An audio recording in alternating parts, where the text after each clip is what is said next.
Lors du séminaire d'entreprise, le mari de bureau de mon épouse a porté un toast au perdant qui paie pour son avenir. Je suis parti sans un mot. Le lendemain matin, son directeur général l'a licencié. Mon épouse a appris que la carrière de son amant était terminée. Je m'appelle Vincent Lefebvre. J'ai 49 ans, je suis directeur principal de la gestion des risques au groupe financier Keller. C'est le genre de poste qui semble ennuyeux jusqu'à ce que vous réalisiez que j'ai le pouvoir de signature sur les transactions majeures. Ce détail importe plus que vous ne le pensez. Mon épouse, Laurence, a 43 ans, elle est directrice des partenariats stratégiques dans la même firme. Nous avons 2 fils. Clément a 16 ans et me ressemble exactement. Ensuite, il y a Nathan, 8 ans, avec des cheveux blonds qui ne proviennent d'aucun côté de notre famille. J'ai aimé cet enfant dès le premier jour. Je ne me suis jamais posé de questions.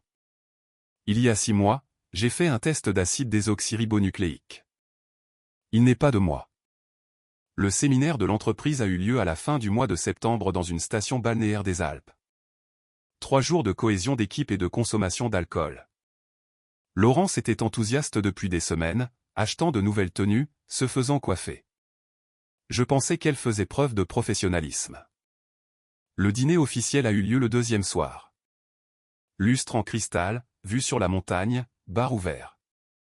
J'étais assis avec l'équipe d'audit pendant que Laurence circulait dans la salle. C'est alors que j'ai remarqué Bastien Montmorency qui l'observait.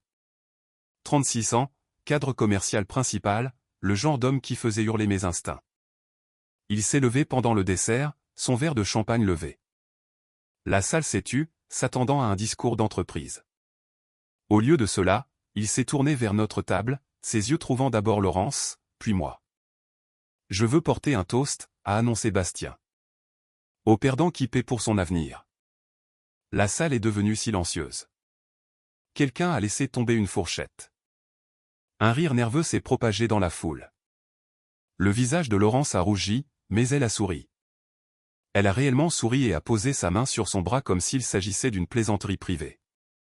J'ai posé mon verre, je me suis levé et je les ai regardés tous les deux. Élégant, ai-je dit.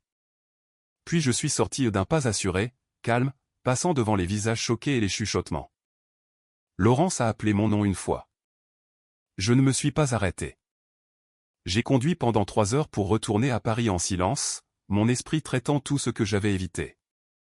Quand je suis arrivé à la maison après minuit, je suis allé directement dans mon bureau et j'ai sorti le dossier que je conservais. Les résultats d'acide désoxyribonucléique confirmant que Nathan n'était pas le mien. Des photos de mon détective privé, François Patier. Des preuves de la liaison de Laurence avec Bastien remontant à 2 ans. Des reçus d'hôtel. Des messages textes concernant leur avenir ensemble. Je me suis assis dans l'obscurité, fixant ces documents. Quelque chose de froid s'est installé dans ma poitrine. Pas de la rage, pas un déchirement, juste un calme calculateur. Parce que Bastien pensait que j'étais le perdant. Il n'avait aucune idée que je contrôlais la fusion Keller-Sycomore, l'accord qui ferait ou briserait des carrières. Sa carrière. La carrière de Laurence. Et je ne l'avais pas encore signée. J'ai ouvert mon ordinateur portable et j'ai regardé la ligne de signature sur les documents de fusion. Ma signature, la dernière nécessaire. Je retardais l'échéance depuis des semaines, quelque chose me disant d'attendre. Maintenant, je savais pourquoi. Mon téléphone a vibré. « Laurence, où es-tu partie ? Nous devons parler. » J'ai éteint mon téléphone et j'ai ouvert mon courrier électronique sécurisé. Un message à mon mentor, Charles de Beaumont. Un à mon avocat. Un à François Patier. Au lever du soleil, j'aurais tout mis en mouvement. Mais ce soir-là, je suis simplement resté assis là dans le silence, pensant à ce toast. Au perdant qui paie pour son avenir. Nous allions voir cela. Laurence n'est pas rentrée à la maison cette nuit-là. Elle ne m'y attendait pas.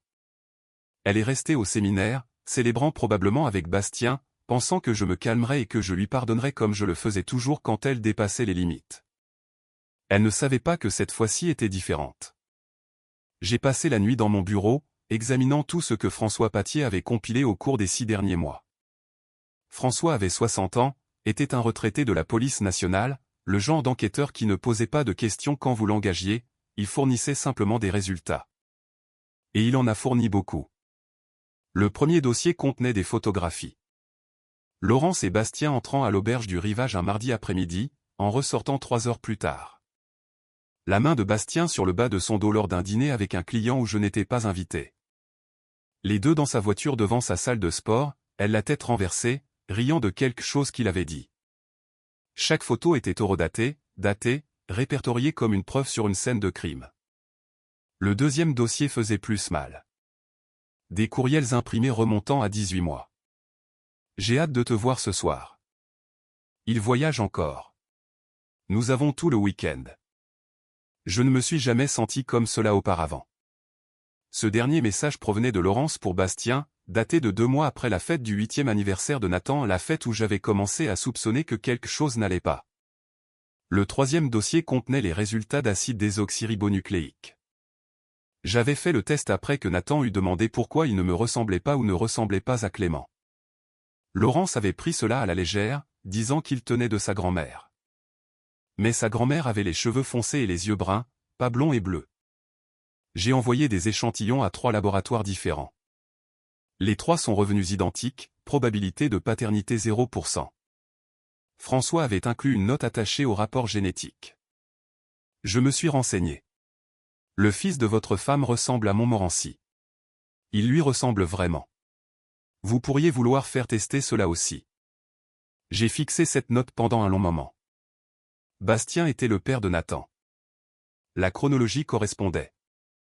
Il y a 9 ans, Bastien était un associé débutant chez Keller avant d'être transféré au bureau de Lyon pendant 2 ans, avant que je ne pense que la liaison eût commencé. Mon téléphone a vibré à 6 heures du matin. Laurence. Vincent, s'il te plaît, laisse-moi t'expliquer.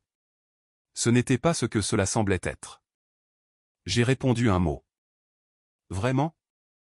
3 points sont apparus, ont disparu, sont apparus à nouveau. Finalement, pouvons-nous parler quand je rentrerai à la maison ? Je ne serai pas là, ai-je renvoyé. Parle à mon avocat. Un avocat ? Tu réagis de manière excessive. C'était une plaisanterie stupide. Je n'ai pas répondu. Au lieu de cela, j'ai appelé Charles de Beaumont. Il a répondu dès la première sonnerie malgré l'heure matinale. Vincent, a dit Charles, sa voix rauque de sommeil. J'ai reçu ton courriel. Dis-moi ce dont tu as besoin. Charles avait 70 ans, il avait pris sa retraite de Keller il y a 5 ans après avoir été directeur général pendant 15 ans. Il m'avait encadré depuis que j'avais 30 ans, m'avait tout appris sur la gestion des risques et la guerre d'entreprise. Plus important encore, il siégeait toujours au conseil d'administration de Keller et possédait suffisamment d'actions pour déplacer des montagnes. La fusion Sycomore, ai-je dit. Je retire ma signature. Silence à l'autre bout, puis, raison personnelle ou professionnelle. Les deux. Bastien Montmorency est impliqué. Il est le principal bénéficiaire. Lui et Laurence. Charles a expiré lentement. Fils, es-tu sûr de cela ? Il n'y a pas de retour en arrière possible après ce que tu es sur le point de faire. J'ai regardé les photos étalées sur mon bureau. Mon épouse avec un autre homme. Le test d'acide désoxyribonucléique prouvant que mon fils cadet n'était pas le mien. Le visage suffisant de Bastien lors de ce dîner, portant un toast, au perdant qui paie pour son avenir. Je suis sûr, ai-je dit. Alors considère que c'est fait. Je vais passer quelques appels. D'ici lundi matin, cette fusion sera en examen de conformité. Bastien Montmorency et toute personne qui lui est associée seront signalés pour une enquête sur un conflit d'intérêts. Merci, Charles. Vincent, a-t-il dit, sa voix plus douce maintenant. Je suis désolé. Je sais ce que l'on ressent lors d'une trahison. Mais tu fais la bonne chose. Protège-toi d'abord. J'ai raccroché et j'ai ouvert mon ordinateur portable. Les documents de la fusion Keller Sycomore étaient toujours sur mon écran, cette ligne de signature toujours vierge. J'ai ajouté une note au dossier, signature retenue en attendant l'examen éthique. Conflit d'intérêts potentiel identifié, enquête complète recommandée.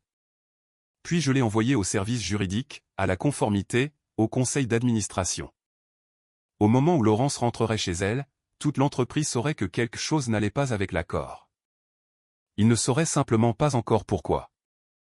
Mais il le saurait bien assez tôt. Laurence est rentrée dimanche après-midi. J'ai entendu sa voiture entrer dans l'allée, le moteur s'arrêter, puis le silence. Elle est restée assise là pendant 10 minutes avant d'entrer finalement.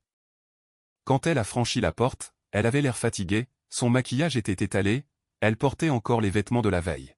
« Vincent » a-t-elle commencé, en posant son sac. « Nous devons parler de ce qui s'est passé. » J'étais assis dans le salon, un café à la main, paraissant plus calme que je ne l'étais. « D'accord, parle. » Elle s'est assise en face de moi, les mains croisées sur ses genoux.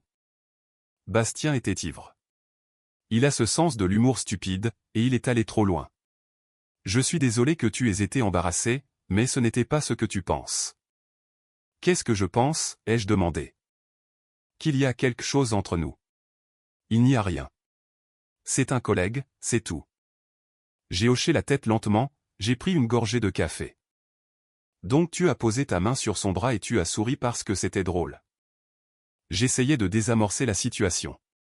Si je m'étais mise en colère, cela aurait aggravé les choses. Je vois.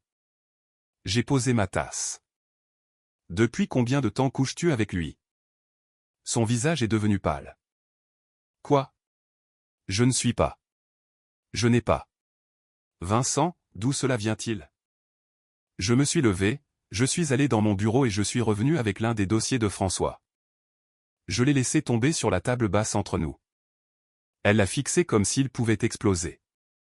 Ouvre-le, ai-je dit. Ses mains tremblaient lorsqu'elle l'a ramassé.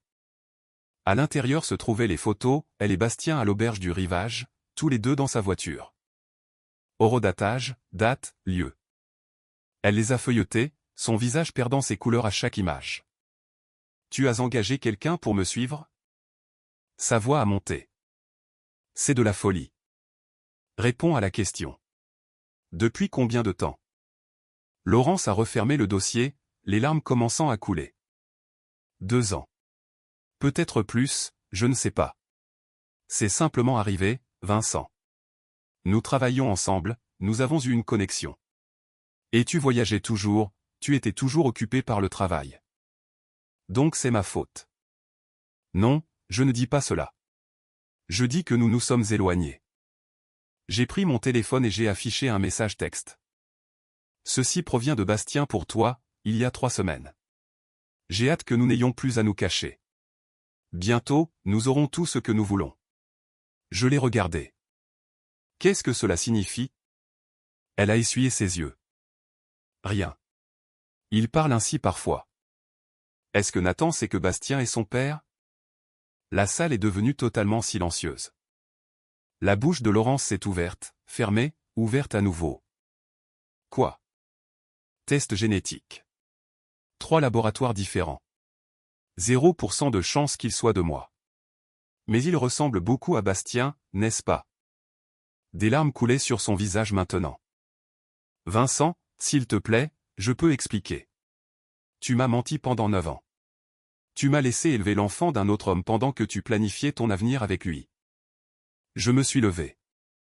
J'ai parlé à mon avocat hier. Je demande le divorce. Tu peux me combattre, mais tu ne gagneras pas. J'ai tout documenté. Tu ne peux pas me retirer mes fils. Clément a 16 ans. Il peut choisir où il vit. Veux-tu deviner qui il choisira? Je me suis dirigé vers la porte. Quant à Nathan, nous verrons ce que le tribunal dira concernant la fraude à la paternité. Où vas-tu? À l'hôtel. Tu as jusqu'à demain pour quitter la chambre principale. Je serai de retour mardi. Vincent, attends, s'il te plaît. Elle m'a suivi jusqu'à la porte. Et mon travail? Et la fusion? Je me suis arrêté, je l'ai regardé. Tu devrais probablement demander cela à Bastien. Oh, attends. Tu ne peux pas. Il a été signalé pour des violations de l'éthique. La conformité enquête sur l'ensemble de l'accord Sycomore. N'as-tu pas reçu le courriel? Son visage est devenu livide. Que as-tu fait? J'ai fait mon travail. J'ai identifié un conflit d'intérêts et je l'ai signalé. C'est ce que fait un directeur principal de la gestion des risques. J'ai ouvert la porte. Au fait, tu devrais peut-être appeler ton propre avocat. Quand ils commenceront à poser des questions sur les relations non divulguées pendant les négociations de fusion, tu en auras besoin d'un. Je l'ai laissé là, je suis monté dans ma voiture et je suis parti. Dans mon rétroviseur, je l'ai vu s'effondrer contre le cadre de la porte. Au perdant qui paie pour son avenir, avait dit Bastien. Il n'avait aucune idée de combien cet avenir allait devenir coûteux. Le lundi matin a frappé Bastien Montmorency comme un train de marchandises qu'il n'avait jamais vu venir. Je n'étais pas là pour le voir, mais Stéphane Michaud l'était. Stéphane travaillait à la comptabilité, un homme calme de 45 ans qui restait discret et faisait du bon travail. C'était aussi quelqu'un que Laurence avait publiquement humilié il y a 2 ans lors d'une présentation, qualifiant son analyse de « travail d'amateur » devant toute l'équipe de direction. Quand je lui avais demandé de me tenir informé de tout développement concernant Bastien, il avait été plus que ravi de m'aider. Il m'a appelé à 9h15. « Vincent, tu dois entendre cela. Bastien vient d'être escorté aux ressources humaines. Dis-moi tout. Il est arrivé en retard, vers 9h. Il est entré comme s'il possédait l'endroit, un café à la main, mais sa carte d'accès ne fonctionnait pas à l'ascenseur. La sécurité a dû passer outre manuellement. Puis 2 personnes des ressources humaines l'ont rencontré dans le hall et lui ont demandé de les suivre. Il a essayé de plaisanter, mais il ne souriait pas. Il est dans la salle de conférence du 4e étage maintenant. Le service juridique et la conformité sont là aussi. Qui du service juridique? Patricia Henry et 7 enquêteurs de la conformité d'entreprise, le sérieux, monsieur Andréani. Merci, Stéphane. Tiens-moi au courant. Avec plaisir, a dit Stéphane. Après ce qu'elle m'a fait, regarder cela se dérouler est thérapeutique. J'ai raccroché et j'ai vérifié mes courriels. Charles m'avait envoyé une mise à jour à 8h du matin. Le conseil d'administration avait officiellement signalé la fusion Sycomore pour un examen éthique immédiat. Toutes les parties impliquées étaient interrogées sur les conflits d'intérêts potentiels. Le nom de Bastien était en haut de la liste, suivi de celui de Laurence. Mon téléphone a vibré. Laurence, qu'est-ce que tu leur as dit? Bastien fait l'objet d'une enquête. Ils posent des questions sur nous. J'ai répondu, je leur ai dit la vérité. Il y a une relation entre 2 personnes travaillant sur la fusion qui n'a pas été divulguée. C'est une violation de l'éthique. Tu détruis sa carrière. Non. Vous avez fait cela tous les 2 quand vous avez décidé de mélanger les affaires avec votre liaison. Je m'assure simplement que l'entreprise soit au courant. Elle n'a pas répondu pendant 20 minutes. Puis, et moi?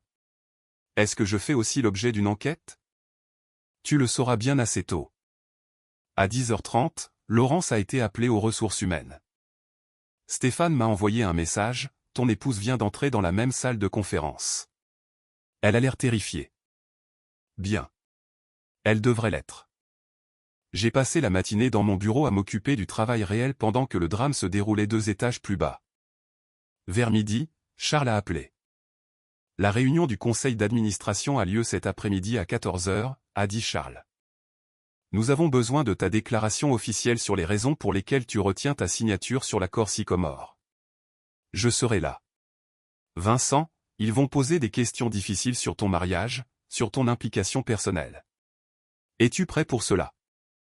Je me prépare depuis 6 mois, Charles. Je suis prêt. À 14h moins le quart, je suis entré dans la salle du conseil. 8 membres étaient présents, y compris Charles. Ils m'ont tous regardé avec un mélange de curiosité et d'inquiétude. Patricia Henry du service juridique était là aussi, ordinateur ouvert, prête à prendre des notes.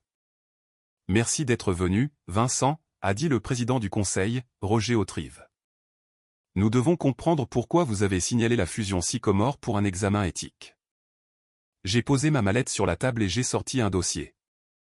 Il existe une relation non divulguée entre 2 cadres supérieurs travaillant directement sur cet accord, Bastien Montmorency et Laurence Lefebvre.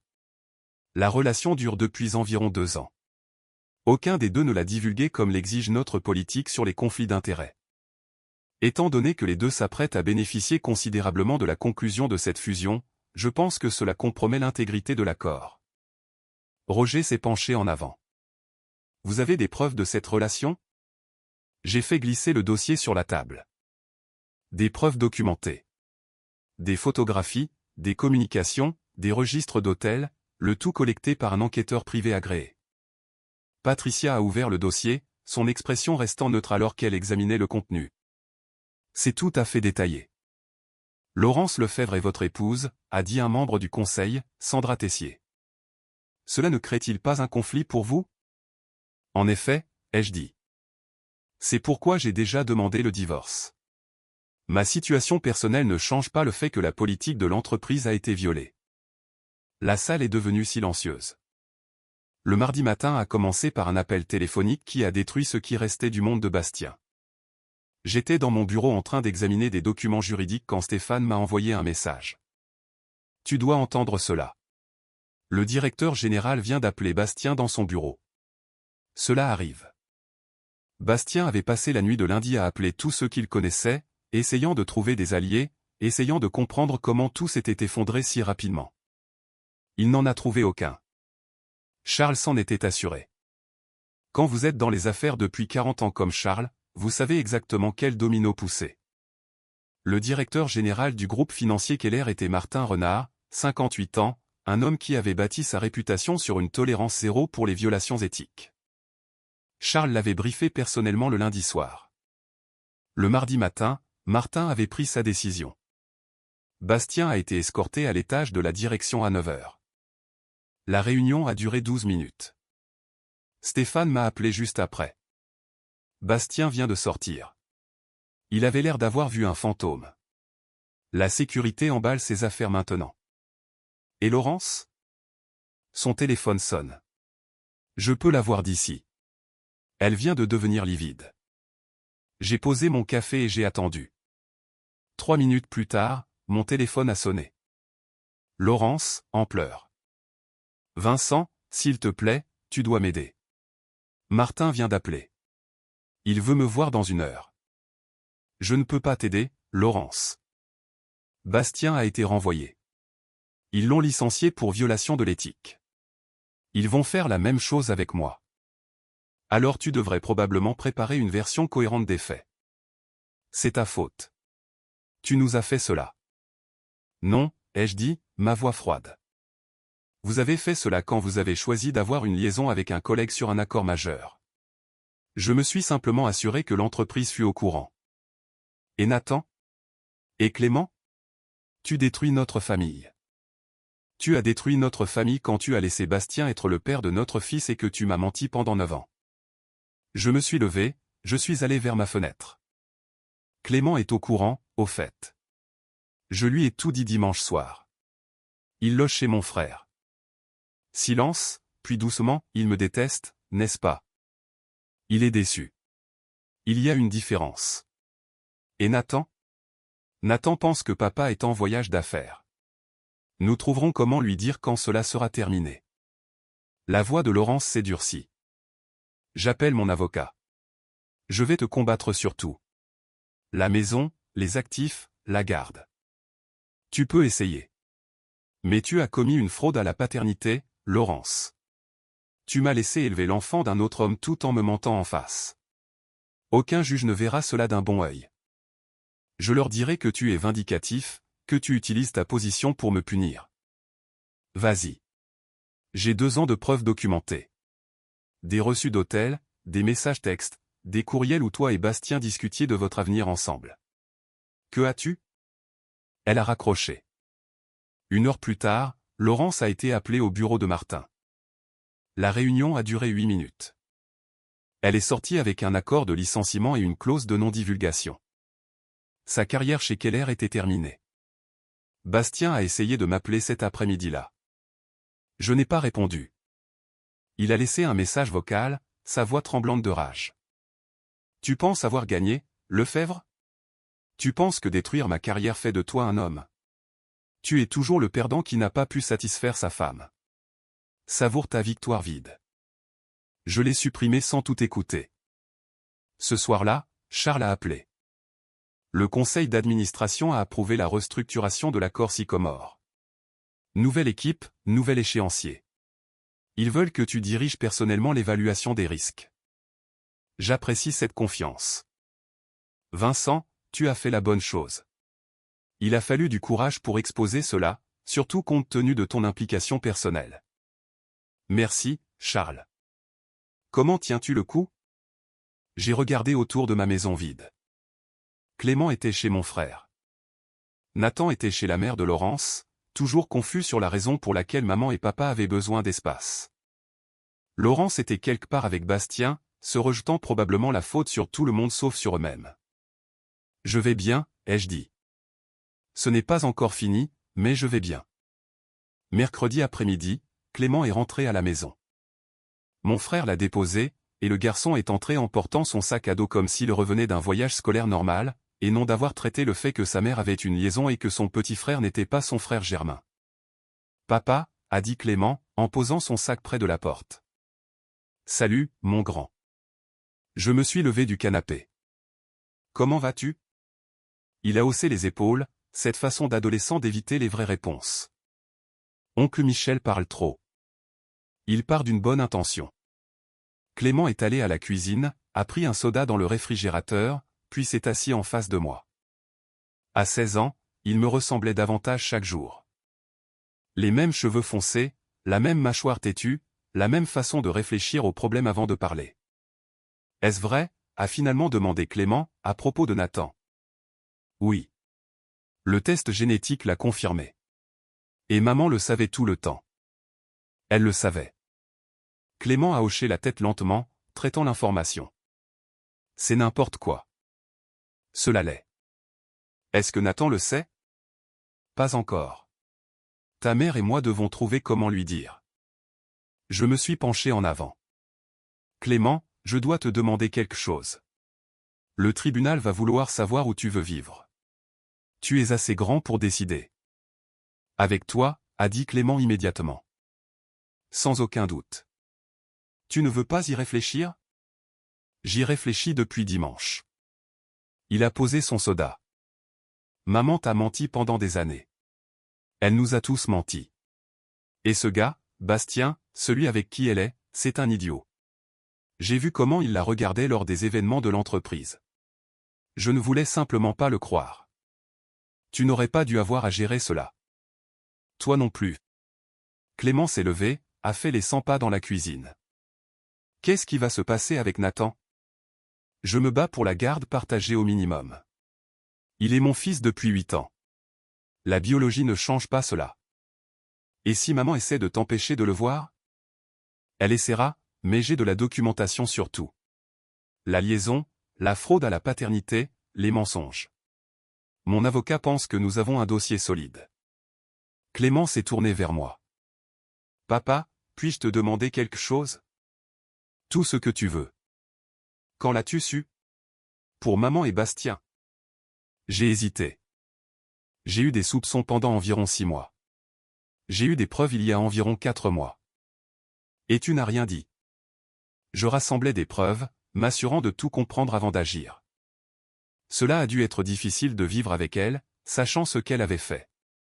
C'était la chose la plus difficile que j'ai jamais faite. Clément est revenu s'asseoir. Tu es plus fort que je ne le pensais. Je ne suis pas fort. Je suis simplement pragmatique. Non, papa. Tu es fort. La plupart des hommes auraient explosé, auraient fait une scène, auraient fait quelque chose de stupide. Tu as joué finement. Tu t'es protégé, tu m'as protégé, et maintenant tu protèges Nathan. C'est cela, la force. J'ai senti quelque chose se serrer dans ma poitrine. De la fierté, peut-être. Ou simplement le soulagement que mon fils comprit. Merci, Clément. Alors, qu'est-ce qui se passe maintenant?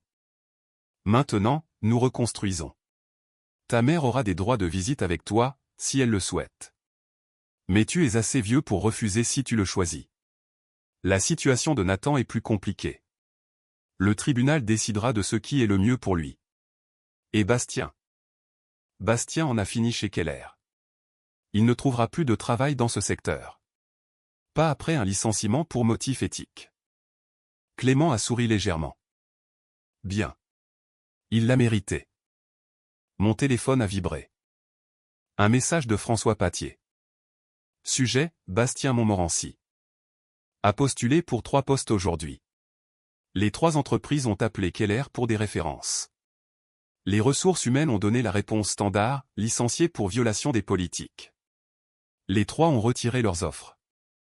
J'ai montré le message à Clément. Le garçon a réellement ri. Il pensait vraiment qu'il pouvait simplement passer à autre chose comme si de rien n'était. Les gens comme Bastien le pensent toujours. Ils pensent que le charme peut tout arranger. Eh bien, il est en train de découvrir que ce n'est pas le cas. Ce soir-là, Clément et moi avons commandé une pizza et regardé un match. Juste nous deux, père et fils, reconstruisant ce que Laurence avait brisé. Ce n'était pas grand-chose, mais c'était un début. Le vendredi matin, mon avocat a appelé avec une nouvelle qui a tout facilité. Vincent, vous souvenez-vous de ce contrat de mariage que vous avez signé il y a 15 ans, a demandé Sandrine Haussmann, mon avocate spécialisée en divorce. Je l'ai examiné en profondeur. Il y a une clause d'infidélité. J'avais oublié cela, ai-je dit, me redressant sur ma chaise. La plupart des gens l'oublient. Mais c'est très clair. En cas d'adultère prouvé, le conjoint fautif perd ses droits sur les actifs matrimoniaux acquis pendant le mariage. Vous gardez la maison, les comptes d'investissement, vos fonds de retraite. Elle obtient ce qu'elle a apporté au mariage et la moitié de sa propre retraite. Ce qui n'était presque rien. Exactement. Elle était au bas de l'échelle quand vous vous êtes mariés, vous étiez déjà établis. Cette clause vous protège complètement. Qu'en est-il de Nathan? La pension alimentaire pour enfants est distincte de la division des actifs. Vous devrez toujours un soutien si elle obtient la garde, mais étant donné la fraude à la paternité, je pense que nous pouvons plaider pour des paiements minimaux. Vous avez soutenu financièrement un enfant que vous croyez être le vôtre sous de faux prétextes. Cet après-midi-là, Laurence s'est présentée à la maison. Elle logeait chez sa mère, m'évitant depuis mardi. Elle avait l'air terrible. Les cheveux non lavés, le visage bouffi par les pleurs. Nous devons parler du divorce, a dit Laurence, s'asseyant en face de moi. Mon avocat s'en occupe. Vincent, s'il te plaît. Ne pouvons-nous pas être raisonnables à ce sujet? Diviser les choses équitablement. Comme tu as été équitable quand tu as menti à propos de Nathan pendant 9 ans. Elle a tressailli. Je sais que j'ai fait une erreur, mais me punir ne changera rien. Je ne te punis pas. J'applique le contrat de mariage que tu as signé. Celui avec la clause d'infidélité. Son visage est devenu pâle. Quelle clause? Celle qui dit que si l'un de nous commet un adultère, nous perdons notre part des actifs matrimoniaux. Tu te souviens de l'avoir signée, n'est-ce pas? C'était il y a 15 ans. Je l'ai à peine lu. Eh bien, mon avocat l'a lu très attentivement. Tu n'obtiens rien, Laurence. Pas de maison, pas d'investissement, rien à l'exception de ce que tu as apporté dans ce mariage, ce qui consistait essentiellement en tes prêts étudiants. Elle s'est levée, tremblante. Tu ne peux pas faire cela. J'ai des droits. Tu avais des droits. Tu y as renoncé quand tu as eu une liaison. Je me suis levé pour lui faire face. Tu as fait tes choix. Maintenant, assume-les. Et pour Nathan? Tu vas toujours payer pour lui, n'est-ce pas? Je le soutiendrai parce que je l'aime. Mais le montant reflètera la fraude que tu as commise. Laurence a marché vers la porte, puis s'est retournée. J'espère que tu es heureux, Vincent. Tu as tout détruit. Non, Laurence. Tu as fait cela toute seule. Le monde de Bastien Montmorency s'est effondré plus vite qu'il ne pouvait le comprendre. Le lundi suivant, il avait épuisé tous ses contacts, toutes ses faveurs, toutes les relations qu'il avait bâties sur 12 ans dans la finance. Stéphane m'a tenu au courant. Bastien s'est présenté au grill du Rivage hier. A essayé de réseauter avec des gars d'eau vive capitale. Ils ne l'ont même pas laissé s'asseoir. Les nouvelles vont vite, ai-je dit. Plus vite quand Charles de Beaumont passe des appels téléphoniques. J'ai entendu dire qu'il avait personnellement appelé 8 grandes firmes et leur avait raconté ce qui s'était passé. Bastien est toxique maintenant. Ce soir-là, Bastien m'a appelé. J'ai failli ne pas répondre, mais la curiosité l'a emporté. Lefebvre, a dit Bastien, sa voix différente maintenant. Désespéré. Nous devons parler. Nous ne devons rien faire. Tu as détruit ma carrière. Je ne peux trouver de travail nulle part. Les gens ne rappellent pas. C'est ce qui arrive quand vous êtes licencié pour violation de l'éthique. C'est à cause de ce toast stupide, n'est-ce pas? J'étais ivre. C'était une plaisanterie. Non, Bastien.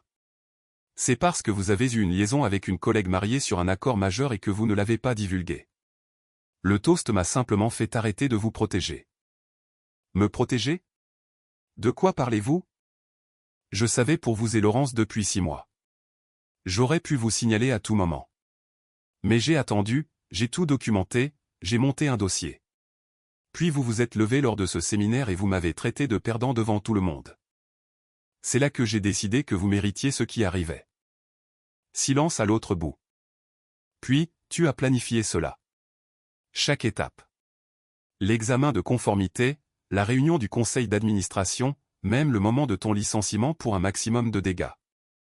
Vous pensiez être malin, Bastien. Mais vous étiez simplement prévisible. Laurence est enceinte, a soudainement dit Bastien.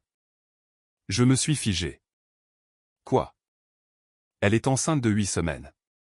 Nous venons de l'apprendre. C'est mon enfant, Lefebvre. Notre enfant. Et tu détruis notre capacité à subvenir à ses besoins.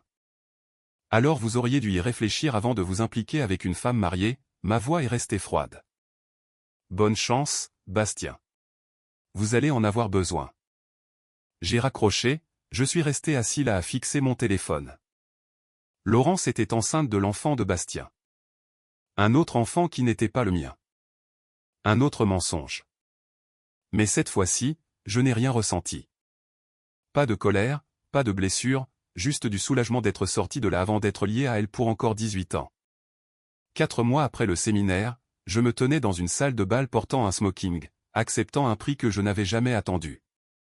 Le conseil de leadership financier m'avait nommé cadre de l'année pour l'excellence en gouvernance d'entreprise. L'ironie ne m'échappait pas.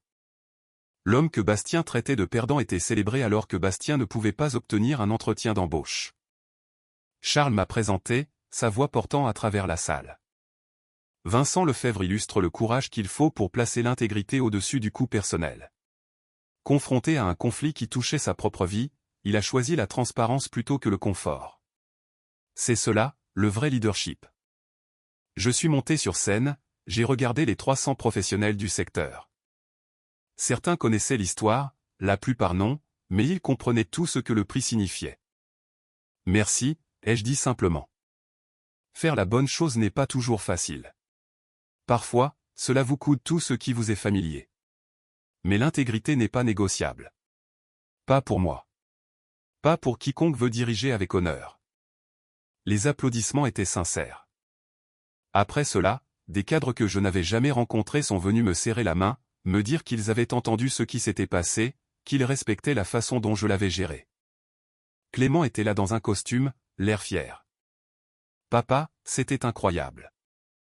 Merci d'être venu, mon grand. Je n'aurais pas manqué cela. Il a marqué une pause. Maman m'a appelé hier. Elle voulait savoir si je viendrais à son appartement pour rencontrer le bébé à sa naissance. Laurence avait donné naissance à une fille il y a 2 semaines. La fille de Bastien. J'avais envoyé un message de félicitations poli et rien de plus. Qu'est-ce que tu lui as dit? Que j'y réfléchirai. Je suis toujours en colère contre elle, mais c'est ma mère, et le bébé n'a rien fait de mal. C'est mature de ta part. Tu m'as appris cela. Punir les coupables, protéger les innocents. Clément a souri. Même quand l'innocent est le bébé de la liaison de ta mère. Nathan allait mieux lui aussi. Il connaissait la vérité maintenant, et l'avait mieux géré que prévu. Donc Bastien est mon père biologique, avait-il demandé. Est-ce que cela veut dire que je dois l'aimer? Quand je lui avais dit non, il avait haussé les épaules. Tant mieux, parce que tu es mon vrai père de toute façon. La garde partagée fonctionnait. Nathan passait la semaine avec moi et les week-ends avec Laurence. C'était pas parfait, mais c'était stable.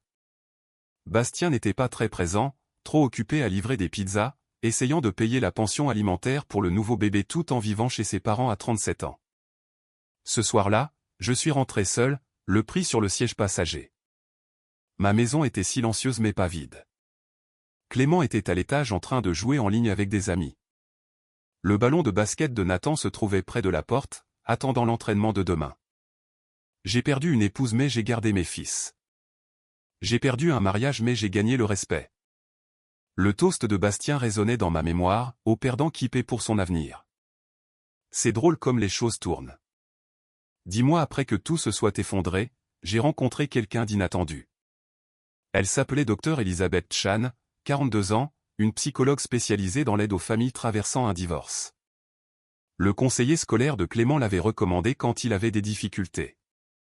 J'étais allé à une consultation m'attendant à une conversation clinique sur les stratégies de coparentalité. Au lieu de cela, j'ai rencontré quelqu'un qui comprenait exactement ce que j'avais traversé.